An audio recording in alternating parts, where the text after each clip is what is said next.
Hi, my name is Megan Ayers, and today I'll be discussing my project proposal pertaining to cognitive behavioral therapy and post-traumatic stress disorder, or PTSD. The reason I'm doing this project is because PTSD is a prevalent issue in the United States today. Not only are individuals reporting severe symptoms of PTSD, but they're also reporting inadequate treatment. When I started the study, I conducted a literature review to support the reasons I'm doing this project and found multiple studies that were helpful. The first study I found focused on cognitive behavioral therapy for insomnia, and this study showed improved sleep in individuals with PTSD and improved non-sleep symptoms as well, such as depression.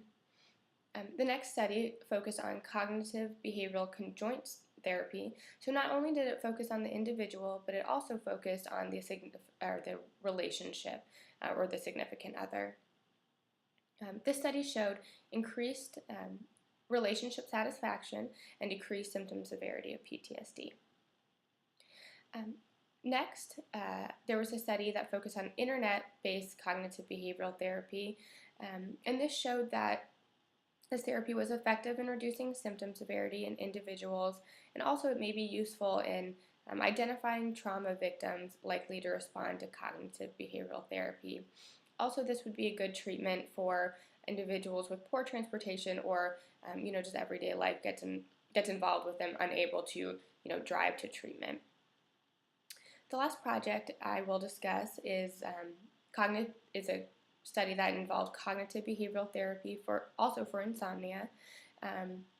This study showed significant improvements on self-reported and objective sleep measures, PTSD symptom severity, depression, and overall distress. So many factors were involved in this.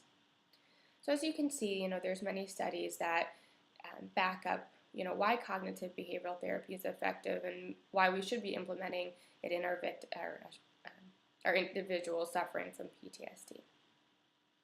So the objective of this study is to improve quality of life by the reduction of symptoms of PTSD, to offer different treatment modalities. It's not always black and white.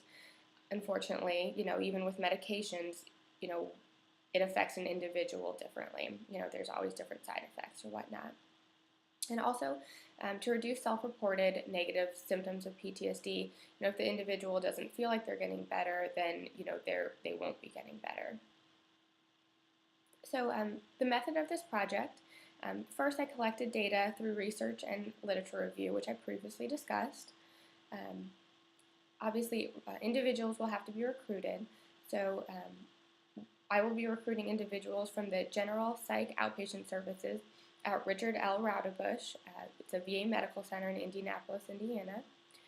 Inclusion criteria would be individuals 18 to 65 years old, diagnosed with PTSD by a medical professional of at least 3-month duration, self-reports having active negative symptoms of PTSD, and also self-reports dissatisfaction with their current state of illness. Eligibility will be reviewed through verbal script and medical records. Obviously, consent will be received as well. And actually, the implementation of this project, which if you see on my chart for project duration days is the longest portion of this project proposal, it'll be a randomized controlled trial. It will involve an experimental group, which is cognitive behavioral therapy. This will be 60 minutes bi-monthly with a trained psychiatric mental health professional for 60 minutes at a time, and also will be audio recorded for further evaluation and analyzation. There also will be the control group, which is the waitlist group, and the outcome measurement will be symptom severity, and it will be measured in 3 points of this project: pre-treatment, mid-treatment, so 3 months into treatment, and also post-treatment, which we'll discuss as well. So the outcome measurement for this project is self-reported severity of PTSD symptoms. 2 scales will be used. The first scale that will be used is the PTSD symptom scale self-report, and this will focus on self-reported symptoms of PTSD. The other scale will be the post-traumatic diagnostic scale, and this scale will more focus on the severity of symptoms of PTSD. So these scales will be analyzed, like I said, in 3 different points. After results, they'll be analyzed and evaluated by the team or myself, and hopefully, the positive outcomes of this project will be able to be implemented into the community, which kind of goes along to, why we're even doing this project.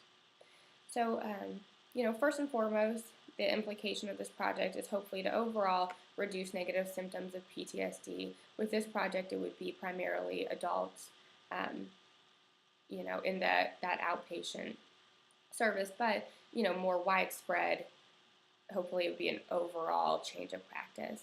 Also to expand treatment modalities. Like I said, not everything's black and white, so it's important to have many options.